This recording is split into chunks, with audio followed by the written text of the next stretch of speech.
do praxe, né, desse momento. Então, a escola é CIT Professor Lordão, em Picuí, na Paraíba, realiza a sua segunda amostra religiosa, o evento que vem acontecendo desde o dia 26/7, com o primeiro palestrante. Hoje, 2 de agosto, teremos nosso segundo palestrante. O terceiro palestrante chegará para nós na próxima semana, dia 9, e encerraremos no dia 16, com o tema Rito Sagrado. A amostragem acontece nos horários de 10h30 da manhã até 11h20, de forma virtual, nos respectivos dias, com convidados externos da nossa escola, com a finalidade de abordar o tema em destaque. O tema Rito Sagrado é um dos conteúdos abordados na grade curricular da disciplina de ensino religioso nos anos finais do ensino fundamental, 8º e 9º ano do ano em curso. Os ritos vêm dar movimento e sentido prático à ideia de sagrado, mantém integrado a união dos seguidores de uma tradição ou organização religiosa. Os rituais são imagens refletidas das tradições culturais e religiosas, ou seja, o ritual é um sistema cultural de comunicação simbólica constituído de sequência ordenada e padronizada de palavras e atos, em geral expressos por muitos meios, que possui conteúdos e arranjos caracterizados por graus variados de formalidade, rigidez, condensação e repetição. A segunda amostra religiosa da ECIT Professor Lordão tem como objetivo principal a interreligiosidade, a tolerância religiosa e as particularidades ritualísticas das religiões convidadas, uma vez que os convidados representam essas religiões diferentes. Então, com a palavra, a nossa coordenadora pedagógica para receber o nosso convidado, o Padre Marcos. Bom dia, Maiara. Seja bem-vinda a esse momento. Bom dia, pessoal. Eu vou primeiramente justificar, porque eu não estou ligando a câmera, que a minha internet hoje está oscilando muito. Então, assim, seja bem-vinda, Padre Marcos, né? E me desculpe por essa inconveniência, mas no ensino que a gente está, né, acontecem essas instabilidades. E se eu sair é justamente por conta da internet. Então, seja bem-vindo, né, para a nossa segunda amostra, que seja de muito conhecimento e de muita aprendizagem para todos nós. Obrigada. O Padre Marcos, ele é formado em Filosofia e Teologia, ele é sacerdote na cidade de São Sebastião do Embuzeiro e também em Zabelê, na Paraíba. Além dos estudantes do 8º e 9º ano, estamos recebendo também alguns professores que irão fazer parte desse momento. Então, seja bem-vindo. Bom dia, Padre Marcos. O som está baixo.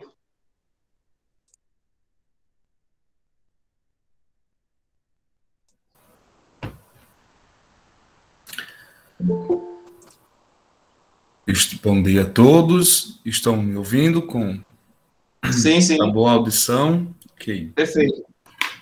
Então, bom dia a todos que compõem o ECIT Professor Lobão, na pessoa do diretor Adaiano, também na pessoa do professor Reginaldo Guedes, o qual me fez o convite para participar deste importante momento de formação acadêmica. Quero saudar todos os professores que estão participando deste evento, desta amostra religiosa. Quero agradecer pelas palavras iniciais da coordenadora pedagógica, Maiara Macedo. Muito obrigado pela acolhida. E saúdo, de modo particular, também todos os alunos que compõem esta escola e participam desta segunda amostra religiosa. Para mim é um motivo de satisfação e alegria poder contribuir com a formação acadêmica educativa e contribuir ainda mais nessa experiência de conhecermos, né, ritos sagrados, de modo particular no catolicismo, e assim compreendermos a importância da missão católica no mundo, na vida das pessoas. Isso faz com que nós cresçamos no caminho do amor, do respeito e também da aprendizagem. A cada dia que nós crescemos buscando novas informações, isso ajuda com que haja um bom diálogo entre as religiões e até mesmo dentro das próprias culturas na sua diversidade. Então, como o professor Reginaldo Guedes já me fez a apresentação, já apresentou, sou o Padre Marcos. Hoje eu tomo de conta de 2 cidades, faço os trabalhos pastorais na cidade de São Sebastião do Umbuzeiro, Isabelê, que fica na divisa de Pernambuco. A cidade mais próxima aqui de São Sebastião do Umbuzeiro é Arco Verde. Então, nós estamos dialogando de uma extremidade à outra, né? Vocês estão na divisa com Rio Grande do Norte e eu estou aqui na divisa com Pernambuco.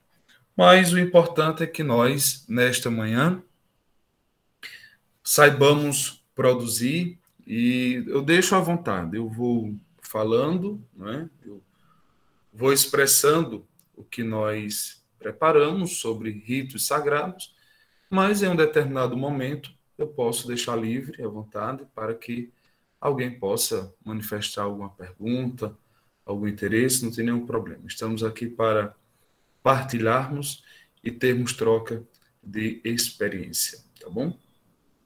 Professor Reginaldo Guedes.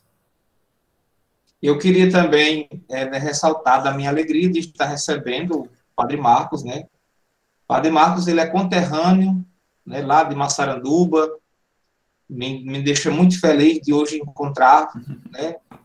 Porque nós estudamos juntos, né? Graças a Deus, é uma pessoa que me deixa muito feliz de estar hoje aqui conversando, né? E também dando os parabéns pelo Dia do Padre, que foi ontem.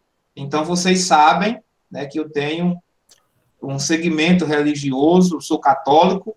Durante as minhas aulas, vocês sabem sempre que eu digo, não tenho nenhuma religião, né? Sou um professor, mas como pessoa, né, eu sou seguidor da Igreja Católica. O convite inicial foi feito ao nosso padre, porque eu não poderia fazer um convite sem expressar também um carinho muito grande por Padre Lúcio, mas aí ele me delegou, me deixou bem à vontade para que eu pudesse também convidar outras pessoas, outros padres, né, outro padre, em virtude da sua agenda, que ele não poderia participar no dia de hoje.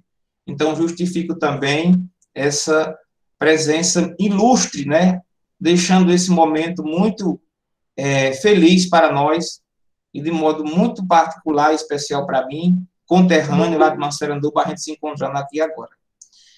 E aí, Padre Marcos, como é que funcionam os ritos? Como é para uma pessoa que não conhece a religião católica e ela quer seguir essa religião, quais os ritos?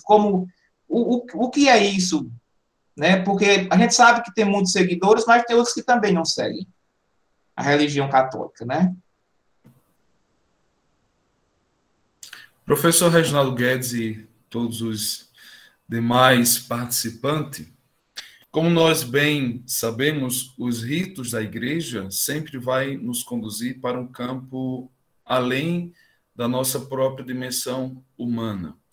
Nós seguimos todos os caminhos orientados pela própria Sagrada Escritura. Toda a nossa vida cristã, no catolicismo, na religião, seja para os cristãos católicos praticantes, sejam para os cristãos que autos se denominam católicos, mas que muitas vezes não leva à prática, né, das propostas que o próprio catecismo da Igreja Católica ou o próprio catolicismo nos propõe, mas todo o rito sagrado, por si só, esta expressão, ela já nos conduz a um caminho de uma relação com Deus.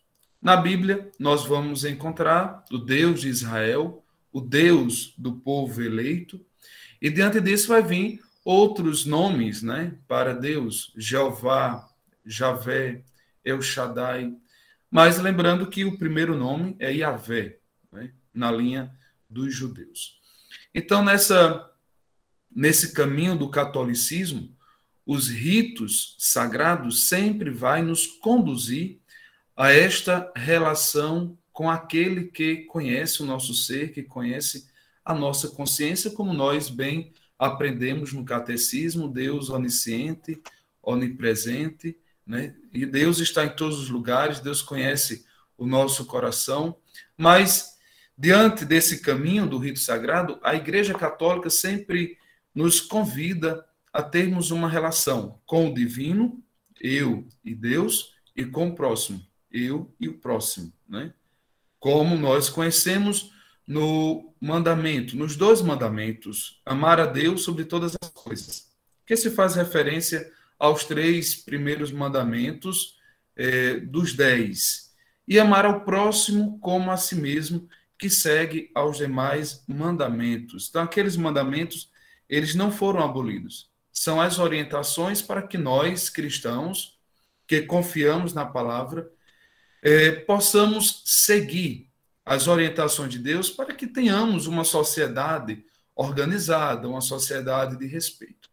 Diante disso, nós temos as missas, temos os sacramentos, que são todos ritos.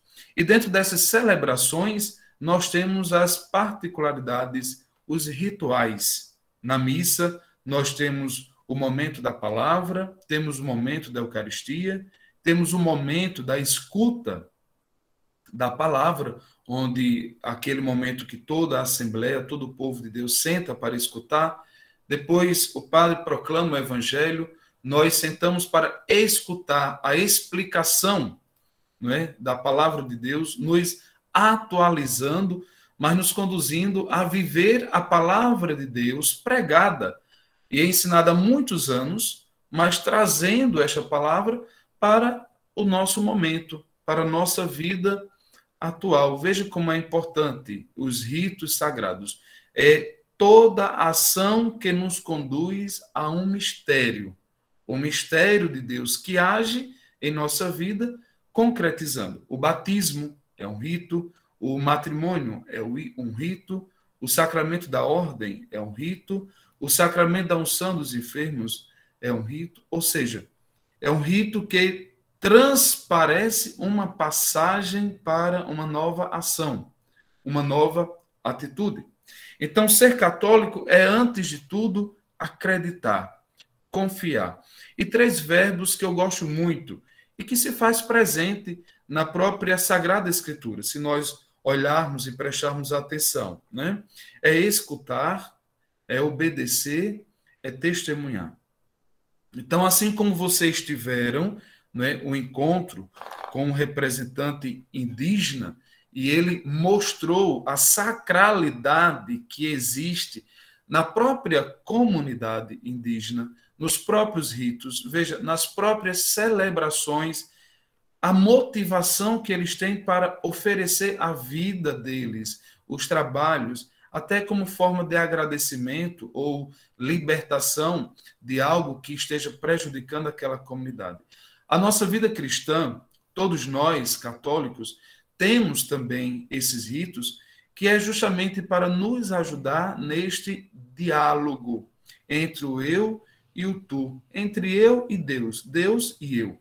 Por isso que nós utilizamos tanto a oração.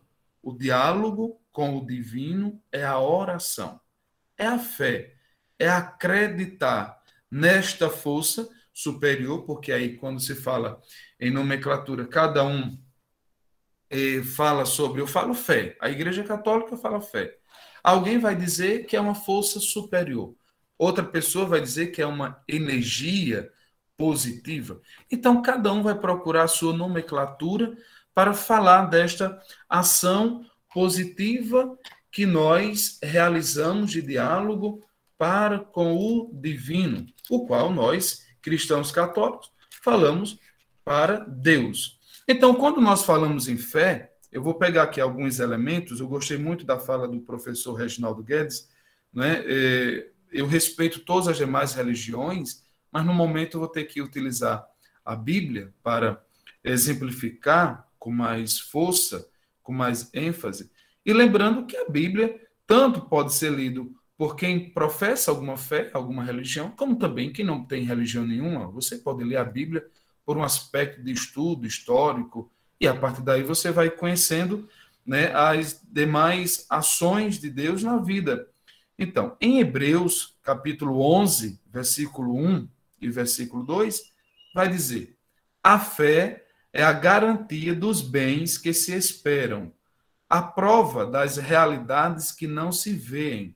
Foi ela que valeu aos antigos seu belo testemunho. Então, quando você lê todo o capítulo 11 e 12 aos Hebreus, você vai entender com gestos concretos, com atitude, esta ação da realização, né, essa realização dos ritos sagrados. Se você, por curiosidade, desejar, vá lá nos 5 primeiros livros. Vá lá nos 5 primeiros livros, né? Gênesis, Êxodo, Levítico, Número, Deuteronômio, e depois você segue 1 Reis, 2 Reis, 1 Samuel, 2 Samuel, e você vai observar como eram realizadas as celebrações. Celebrações como nós realizamos hoje. Nós nos reunimos em um templo. Esse templo é a referência sagrada para a comunidade. Todos nós, né? Em Picuí tem a igreja de São Sebastião. Então você sabe que é um lugar sagrado. É um lugar que convida a todos para se reunir em comunidade, para voltar ao coração, voltar à vida, agradecendo, pedindo algo, rezando por alguém, unido. A oração individual, uma oração unida à comunidade, é levada pelo sacerdote, por isso que a importância do sacerdote no rito sagrado, porque o sacerdote vai conduzir a comunidade a este encontro, a esta relação com o Senhor. Por isso que, em muitos momentos da Santa Missa, nós cantamos, nós escutamos a palavra, nós silenciamos, nós meditamos e nos consagramos. Ou seja, todo o rito sagrado, ele tem um ritual de respeito a um costume, a uma tradição dos nossos antepassados. Nós damos continuidade às ações dos nossos antepassados. Alguma pergunta, professor Reginaldo? Tem assim, caso alguém estiver num templo e não sentir essa energia, essa pessoa não está tendo fé? Não, não é essa questão de não estar, não é algo natural. A fé é uma ação natural, é uma abertura do homem para com o mistério sagrado. E nós não temos o poder de forçar a Deus para mudar a nossa vida. Mas Deus, ele pode utilizar de muitos momentos da nossa vida, de muitos sinais, para nos transformar. Eu sempre falo nas homilias que nós não temos o poder nem a autoridade de mudar a palavra de Deus. Mas a palavra de Deus tem a autoridade de mexer, de nos inquietar. Esse é o primeiro sinal, a inquietação dessa relação com o divino. Eu me inquieto. Nessa inquietação vem uma dúvida. Nessa dúvida é que gera a pergunta. E dessa pergunta eu vou buscar na oração e nos elementos sagrados, como também na própria vida dos nossos antepassados, como ter esta convivência de fé com o Altíssimo. Então, às vezes tem gente que está ali na missa, está dentro do templo, seja na igreja protestante ou tal, mas às vezes não sente nada. Mas também sair daquele ambiente nunca é agradável. Nunca é agradável. É sempre necessário insistir, persistir, perseverar. A fé é uma ação natural que vem deste diálogo. a sua necessidade de conhecer a Deus e as ações de Deus, e Deus vai dando a resposta no cotidiano. Agora, nós é que devemos ter a maturidade e a percepção de compreender a resposta de Deus, né? O professor Reginaldo Guedes, no início, falava de onde nós somos, de Massaranduba, né? Reginaldo também foi muito de igreja, ajudou muitos padres, mas ele não encontrou-se no sentido da vocação de ser padre, né? Ele encontrou-se no sentido do matrimônio, ele fez a escolha do casamento. Eu encontrei, identifiquei um chamado de Deus para ser padre. Então, esse ser padre é uma resposta diária. Hoje sou um pastor, né, de 2 cidades, e eu tenho a missão, pela missa, pela palavra, pelo exemplo, de conduzir as pessoas a valorizar tudo aquilo que está em torno do sagrado. Então, a Igreja Católica, ela tem essa missão de conduzir, ensinar, zelar, motivar e orientar para o caminho da verdade, para o caminho do amor, para o caminho do perdão. É um caminho que nós fazemos, mas sempre lembrando que a nossa vida está nas mãos de Deus. Deus age e nós respondemos. Nós agimos e Deus vai nos fortalecendo. Tem uma pergunta aqui, eu vou logo fazer uma pergunta que eu anotei aqui, e posteriormente a gente volta para as perguntas do chat. Com relação por exemplo, porque tem algumas religiões que tem um tempo, né, determina um tempo para cada rito. Então, quando é que uma criança, sei lá, que uma pessoa começa a participar do rito da igreja? Né? Essa é a primeira pergunta, né? Quando é que se inicia o primeiro rito da pessoa na igreja? E a segunda pergunta é, ao seu ver, qual o rito mais importante da igreja?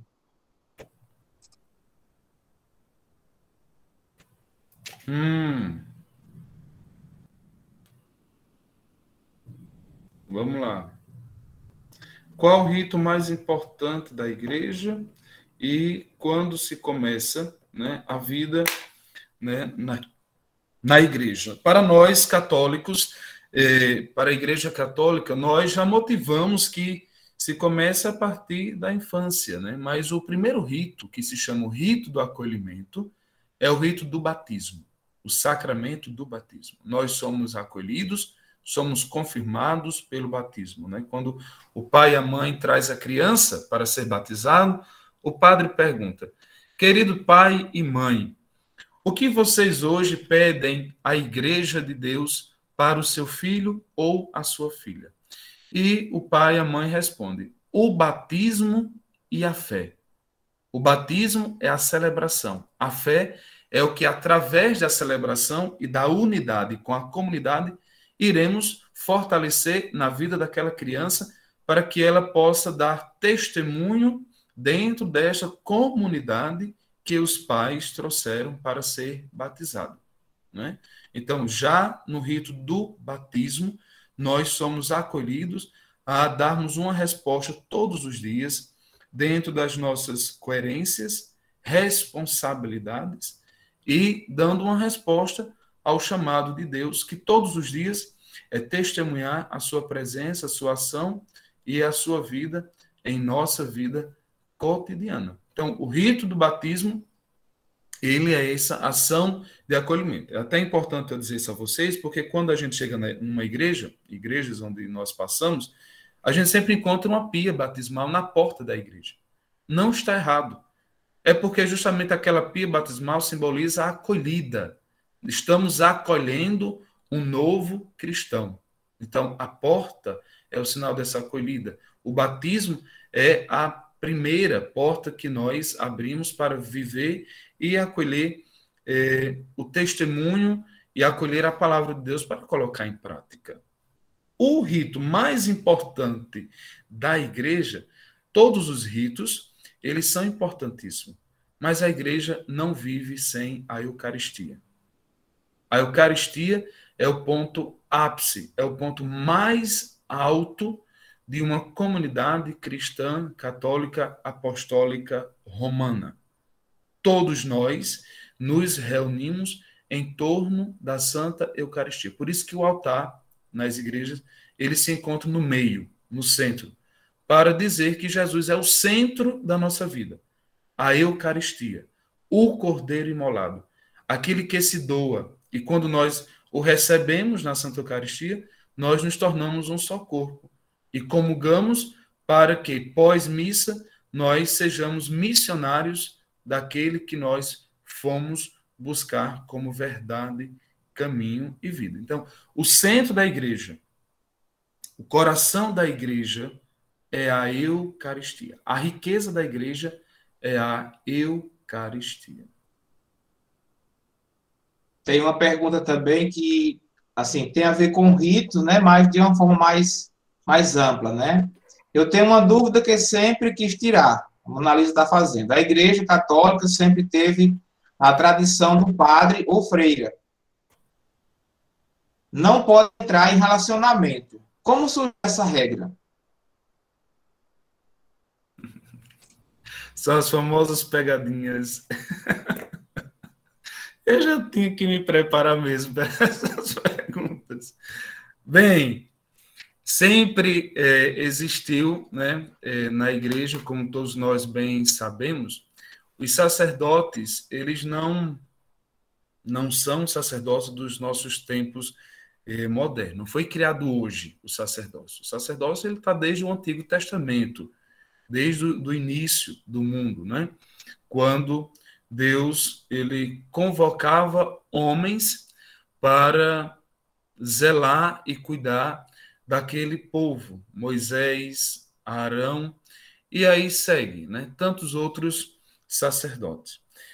Mas veja bem, essa pergunta ela é sempre uma pergunta curiosa, né? E que muitas pessoas, muitos têm essa curiosidade, dessa contração. Veja que Jesus Cristo, todos nós, sacerdotes, nós temos como mestre Jesus Cristo.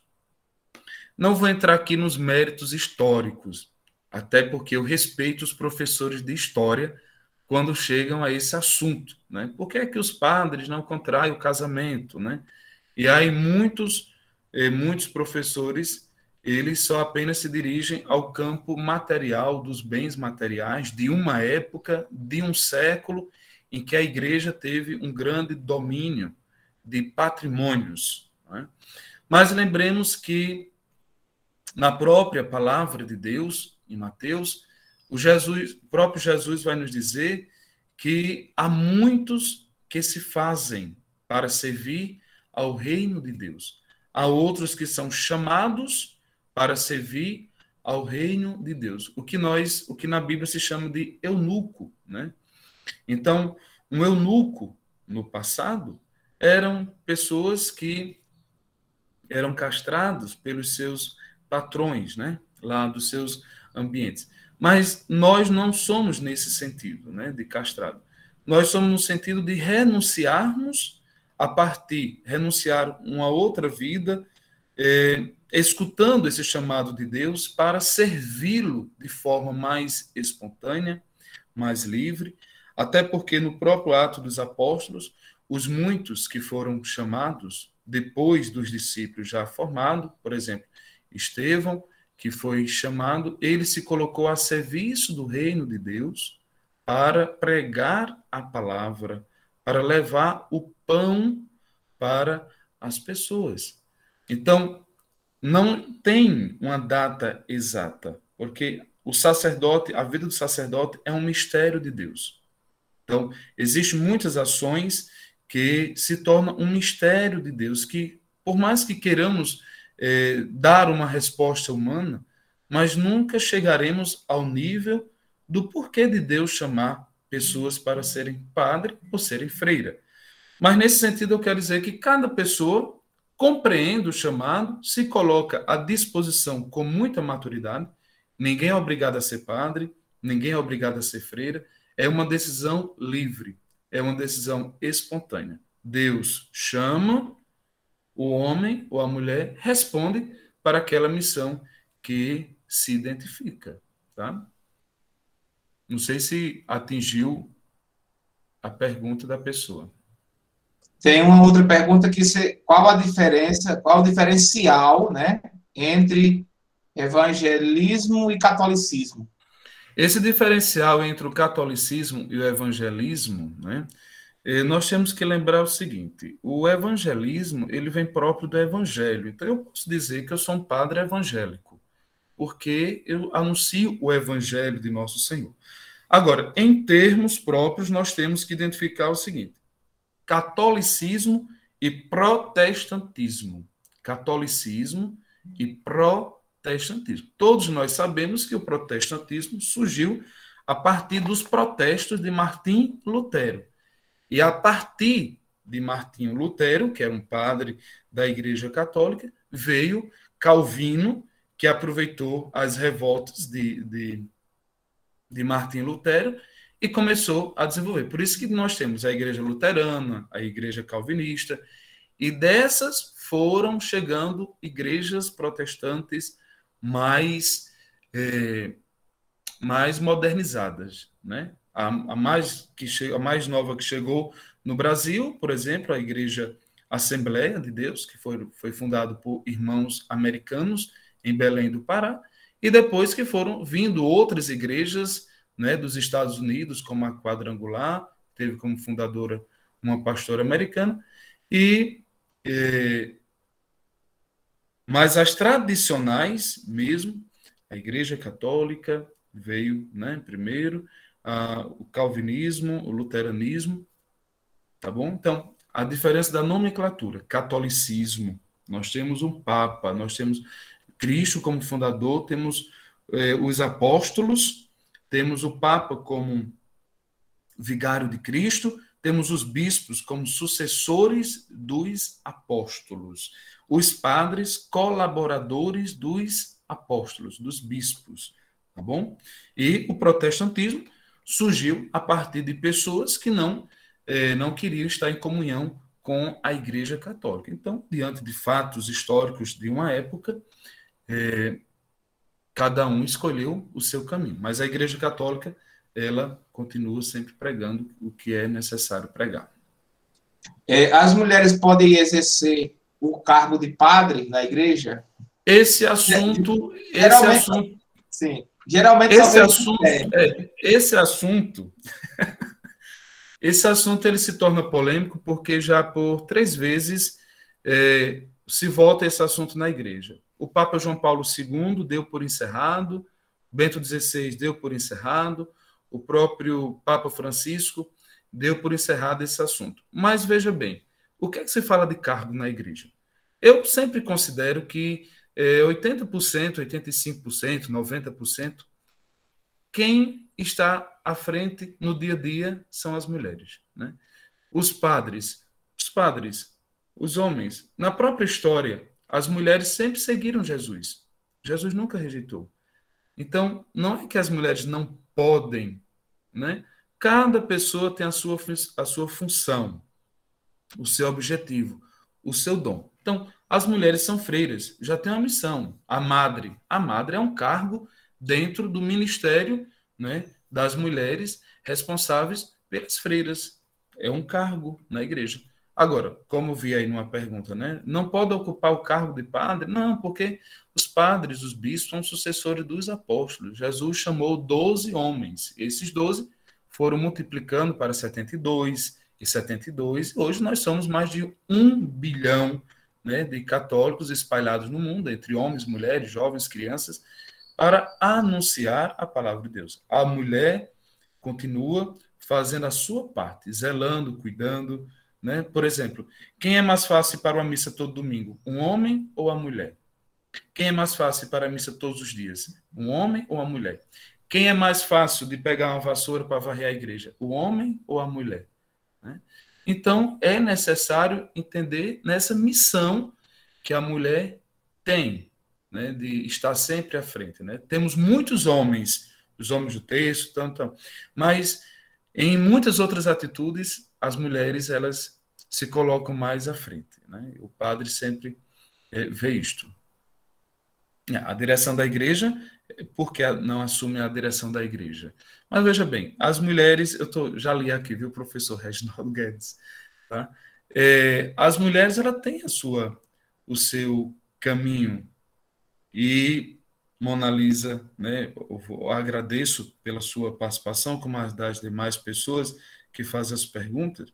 As mulheres, elas dão sua fortíssima contribuição, não tem problema não. Estamos aqui para aprender, ninguém fala demais, né? A pergunta existe para nós dialogarmos.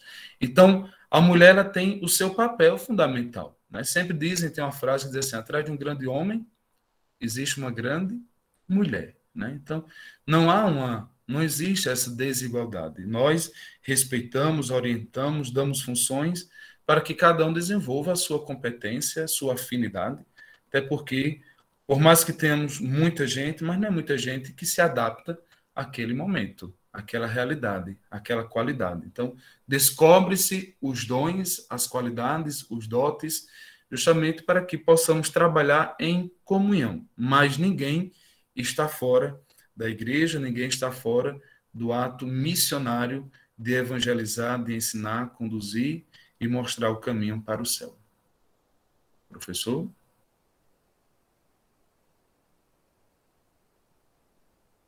Tem um rito específico da mulher? Tem. O rito específico da mulher, quando ela, dentro da igreja, né, nós temos várias... Você depois manda essa pergunta de Mona Lisa que eu não consegui ler. O rito de acolher, né, por exemplo, vai ser freira. Por exemplo, Mona Lisa, você quer ser freira. Então, você vai passar um bom tempo sendo acompanhado na paróquia pelo padre, o padre vai acompanhar, vai lhe orientar, né, os encaminhamentos, vai discernir para saber se realmente é o que você quer ser freira, e a partir disso você procura se identificar com alguma comunidade, como a gente chama, né? As clarissas, as lourdinas, as damas, as carmelitas dos pés descalços, né? As que moram em mosteiros, as que são freiras missionárias, as que são freiras que vivem em clausuras, né? Veja a diversidade de vocação que existe, tá? Então, nesse rito de acolhimento, então vai ter todo um processo, né? Iniciante, postulantado, e vai estudar teologia também, vai estudar o que é necessário estudar, e passando por avaliação para ter a dignidade de assumir, como a gente fala, de receber as vestes próprias daquela comunidade do qual você se identifica. O rito para ser padre é nessa mesma linha, né? O jovem procura o padre na sua cidade, manifesta o desejo, né, de ser ajudado para realmente saber se quer ser padre. O padre vai ajudando, vai orientando. Nesta ação, tendo toda a orientação e confirmação, o jovem entra no seminário, passa por um processo seletivo também, passa um ano no seminário chamado propedêutico, que é essa adaptação ao horário, à vida e tudo mais, e a vida de oração também. E uma vez aprovado, segue para a filosofia, segue para a teologia, e quando está próximo da ordenação, passa por algumas avaliações. Apesar de que durante esses 7 anos e meio, o jovem ele já está sendo avaliado pelo reitor, pelo bispo, pelo reitor, pelo psicólogo, até pelos próprios professores e os padres com quem o padre trabalha nos finais de semana, o que nós chamamos de final de semana da pastoral. O seminarista vai para ajudar o padre naquela realidade. Mas, tendo todas as aprovações, vem a ordenação sacerdotal, onde o jovem, de livre e espontânea vontade, né, assume o compromisso de ser padre, obedecendo à igreja, obedecendo ao bispo e a todos os seus sucessores, renunciando todas as vaidades do mundo para seguir a vida conforme o Evangelho, disponível ao povo de Deus, visitando, confessando, celebrando missa e motivando a comunidade onde ele se faz presente a sempre se manterem firmes e perseverantes na fé. Não, não tem uma idade certa. Sim, fale, professor. Tem uma pergunta aqui, caso o padre, né, ou a freira, no caso a madre, se apaixone por alguém, aí sai imediatamente desse cargo, perde o cargo? Não. Primeiramente, o que é a paixão? Já vamos entrar em outro assunto sagrado, né? É um assunto sagrado. Paixão é um rito sagrado. Então, não é assim, sentiu a paixão e já mete os pés na cabeça e cai nos braços, né, daquela pessoa. Não, é bom ter cuidado, que às vezes a paixão é algo realmente passageiro. Às vezes você se ilude com a paixão, né? Minha saudação ao professor Toninho, minha satisfação, tá bom? Seja bem-vindo. Então, se uma madre se apaixona, se um padre se apaixona por alguém, é bom ter cuidado, assim, porque primeiro o padre vai saber se realmente é uma paixão, né? Ou se é algo de dizer assim, eu achei aquela pessoa muito bonita. Pronto, achou bonito, não tem problema. Mas se você fica alimentando aquilo e começa a confundir, agora eu quero ser padre ou eu quero me dedicar àquela pessoa? Então, se acontecer da freira ou do padre, né, realmente manifestar esse desejo de viver aquela paixão, e ele não quer mais seguir a vida de padre e ela a vida de freira, então a freira procura a madre, expressa o que está sentindo, né? A madre não vai dar nem um carão, vai escutar, vai ajudar aquela pessoa a amadurecer, se realmente é aquilo ou não, né? O padre procura um outro padre, amigo, para pedir orientação. Se a situação ficar mais grave e ele sentir o desejo realmente de deixar a vida de padre para morar com alguém, então ele vai procurar o bispo, vai conversar com o bispo e o bispo dará as orientações, né? Mas, por exemplo, se o padre souber mesmo que está apaixonado, só que ele não quiser parar de ser padre, não é errado ele estar apaixonado sendo padre, não? Mas se ele estiver misturando as tintas, é importante ter cuidado, porque o padre não pode ter vida dúbia, né? Não adianta o padre alimentar uma coisa se ele não tem confiança, tá? Ana Cecília, obrigado pela sua pergunta, né? A paixão é algo que existe na vida de todo mundo. Agora, o que você não pode é justamente alimentar essa paixão. Uma vez que o jovem tem convicção de ser padre e ele quer se dedicar a ser padre a vida toda, ele tem que ter cuidado com as paixões momentâneas. É esse o detalhe, a maturidade. Então, ou seja, eu devo evitar ações e evitar situações, a pessoa evitar situações que alimentem ainda mais esse sentimento por aquela pessoa, tá bom? Então, a paixão é sempre bom ter cuidado, porque às vezes a paixão ela se torna fantasiosa demais, né? E quando eu já tive experiência, não, graças a Deus não, mas eu já tive conhecimento de pessoas que já tiveram isso, né? Às vezes deixaram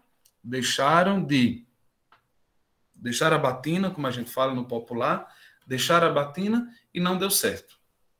E aí como é que segue? Segue a vida. Tanto ele como ela. Tem os que deram certo, mas tem aqueles que se apaixonaram, deixaram, não se planejaram, não se organizou, não botou a cabeça no lugar e ficou um desmantelo de vida. No seminário eu já vi muitos seminaristas sair por causa de paixões e não passou uma semana namorando. Pronto. Então, é bom ter muito cuidado. Essa sua pergunta é interessante, mas o padre não pode ter uma vida dúbia. E nem, por exemplo, se você está apaixonado por alguém, não é preciso você ficar conversando com... Não, segue a sua vida. Então, na vida sagrada, nós temos que saber ter maturidade e consciência na escolha que nós realizamos. Ninguém é obrigado a nada. Ninguém é obrigado a nada. Professor Reginaldo, eu vi que tem uma pergunta aí. Mas eu acho que é bem repetitiva, né? Se o padre se apaixonar pela freira, a igreja já pensa em tirar os dois dos cargos? Os dois os dois têm que se entender, se querem realmente casar ou não. E aí entra nessa linha que eu falei anteriormente. Então, cada um procura os seus responsáveis, os seus superiores, e segue, né? E segue a vida. Se não for, volta, fica ali, né? Passa uma temporada sob orientação. Se querem realmente assumir, então segue a vida. E depois, no caso de um padre, né, tem um determinado tempo em que o bispo, envia documentos para o Vaticano para que possa tirar o ministério daquele padre. Ele não deixa de ser padre, porque ele é um mistério, né? É um sacramento indelével, mas ele não exerce as funções de padre. Ele vai ser padre a vida toda, mas o que ele não vai fazer é exercer. Por exemplo, ele não vai celebrar missa, ele não vai celebrar casamento, ele não vai atender confissão, ele não vai ministrar o sacramento da unção dos enfermos. Ele segue uma vida normal. Alguma outra pergunta? Perfeito, né? A nossa palestra, né? Folga do padre, o padre de folga aqui na segunda-feira. Ontem vi o dia do padre, né? Então acho que você está travando, professor. Está ouvindo agora? Pronto. Ontem foi o dia do padre, hoje é a folga do padre, né? E mesmo assim, Padre Marcos está conosco. A gente não vai tomar muito do seu tempo, a gente já vai deixar ele para as considerações finais, até mesmo porque hoje à tarde nós teremos o segundo simulado, então a gente vai estar encerrando no mais tardar às 11h30, aí descansa, almoça e à tarde a aplicação do simulado, né? A gente já vai deixando aqui, padre, já muito feliz com a sua presença, deixando aí para as suas considerações finais. Se não tiver mais perguntas dos estudantes. Não tem problema. Justamente por ser folga do padre que eu fico bem à vontade mesmo, não tem problema. Então, nessas considerações finais, né, eu quero justamente ressaltar a importância de nós valorizarmos o sagrado, valorizarmos a missa, valorizarmos os ritos. Às vezes, nós escutamos muito assim, eu não vou para a missa porque a missa é demorada. Não, não é porque a missa é demorada. Quando uma pessoa reclama que a missa é demorada, é porque a pessoa não tem interesse nenhum em conhecer, viver e buscar os elementos, né? Buscar os elementos sagrados que ali está sendo vivido, realizado e celebrado. Mas a missa é esse encontro com o divino, partilhando a nossa vida, louvando, celebrando, agradecendo, elevando os nossos clamores por meio do sacerdote que oferece a Deus Pai todas as preces, todas as ações da comunidade. Então, a você, professor, coordenadora pedagógica, toda a equipe, a todos os alunos, o meu muito obrigado por esta participação, por essa contribuição. Acredito que as perguntas foram respondidas, né? Acredito que muitos de vocês ainda têm muitas dúvidas, não tem nenhum problema, as dúvidas são importantíssimas. Não se preocupem com os níveis de pergunta. Quando a gente tem curiosidade, a gente pergunta mesmo. E a Igreja Católica é muito ampla e tem muitas perguntas para serem feitas, para ser conhecido. Mas eu achei interessante essas perguntas que me foram feitas, porque tudo se torna um rito sagrado, né? Gostei quando a pessoa foi lá e pergunta, o padre e a freira. É um rito sagrado também, porque se eles, acaso, deixarem a vida, o ministério, eles vão escolher o matrimônio, que também é uma vida sagrada. Mas aprendamos a respeitar, né? A respeitar, aprendamos a conhecer, aprendamos a viver tudo o que em torno da Sagrada Palavra, a Sagrada Escritura, tem a nos ensinar. Porque tudo o que está na palavra é palavra de Deus. E a palavra de Deus é para transformar todos. Ah, padre, eu li um trecho da Bíblia, fiquei com muita inquietação. Ótimo, é o primeiro sinal de que a palavra de Deus está fazendo efeito na sua vida. Olha, padre, eu fui para a missa E aquele momento na missa me chamou muita atenção. Tem um livro, eu vou apresentar, tem um livro que é chamado O Banquete do Cordeiro. O autor deste livro se chama Scott Hahn. Scott Hahn é muito curioso, eu sempre falo isso nas missas quando eu tenho oportunidade. Scott Hahn, ele é protestante, de uma igreja protestante. Mas ele teve a curiosidade de conhecer os ritos da igreja católica, principalmente a missa. Então, o que é que ele fazia? Ele ia para a missa, ficava lá no último banco, né? Ficava lá no último banco para que ninguém descobrisse, as pessoas da igreja que ele fazia parte, descobrissem, né, que ele estava na missa, e tudo o que acontecia na missa, ele chegava em casa, ia ler na Bíblia, tudo, todos os ritos, todas as ações. E quando chegavam em casa, na Bíblia, lia, estudava a Sagrada Escritura, e ele descobria que tudo se batia, tudo se encaixava, a verdade daquela celebração. E o que foi que aconteceu? Ele se converteu ao catolicismo. Hoje, esses dias, eu estava lendo, né, um artigo, um dos filhos dele foi ordenado padre, e tem um outro filho que está sendo encaminhado também para o sacerdócio. Então, veja, como Deus age. Deus age a partir da nossa necessidade de buscá-lo. Então, Deus vai dando sinais, Deus vai dando as confirmações, Deus vai dando as orientações para nós perseverarmos na sua presença. Então, quero dizer a cada um de vocês, né? Sempre procurem viver a vida como algo sagrado. Esse momento que nós estamos vivendo, talvez não vá se repetir. Hoje é hoje, amanhã é outro dia, quarta-feira é outro dia. Então, cada dia vivamos como um dia sagrado e importante para a nossa vida. O dia do aniversário, não é um dia sagrado? Todos nós esperamos o quê? Bolo, coxinha, pastel, refrigerante, abraço, cheiro, presente caro, tudo a gente. Então, é o dia sagrado para nós. Mas para nós cristãos católicos, o dia mais sagrado de todos os dias é o domingo, que é o primeiro dia da semana, o dia do Senhor, o dia da família, e essas orientações se faz presente nos Atos dos Apóstolos. Os discípulos se reuniram no primeiro dia da semana para partilhar a palavra de Deus e partilhar o pão nosso de cada dia. Então, queridos jovens, queridos professores, muito obrigado. Obrigado, professor Reginaldo Guedes. É uma alegria e hoje realmente eu posso dizer aquela frase que nós sempre escutamos: o mundo dá voltas. E como o mundo dá voltas, né? Você em Picuí, professor, realizando um bom trabalho, né? Ajudando no desenvolvimento acadêmico de um povo, de uma cultura, de uma história. Em Picuí, eu trabalhei próximo aí na cidade de Nova Floresta, na época com o Padre Anchieta, conheço Picuí. E eu aqui, em São Sebastião do Buzeiro, padre, ensinando e contribuindo ao conhecimento da nossa comunidade católica apostólica romana. Católica, porque vem de Cristo, cristianismo. Apostólica, por causa dos apóstolos, sucessores, que obedeceram e continuam obedecendo aos ensinamentos.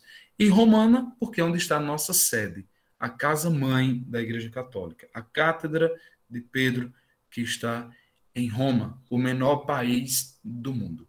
Então, meu muito obrigado a todos vocês, Deus abençoe vocês e estou à disposição, não apenas para uma aula assim, mas para outros diálogos, quando precisar, eu estou à disposição para contribuir nesta formação acadêmica de todos vocês, tá bom? Sucesso para todos, sucesso para a equipe e toda a coordenação desta escola que se empenha para oferecer o melhor aos jovens. E os jovens, eu concluo dizendo, estude, estude, estude, porque o futuro que você quer ter amanhã começa hoje. Não espere chegar amanhã. Comece a dar os primeiros passos hoje. Para eu chegar a ser padre hoje, eu entrei no seminário em 2008. Eu tinha 20 anos. Estamos em 2021. Irei fazer esse ano 35 anos de vida, 3 anos de padre, 3 anos de paróquia.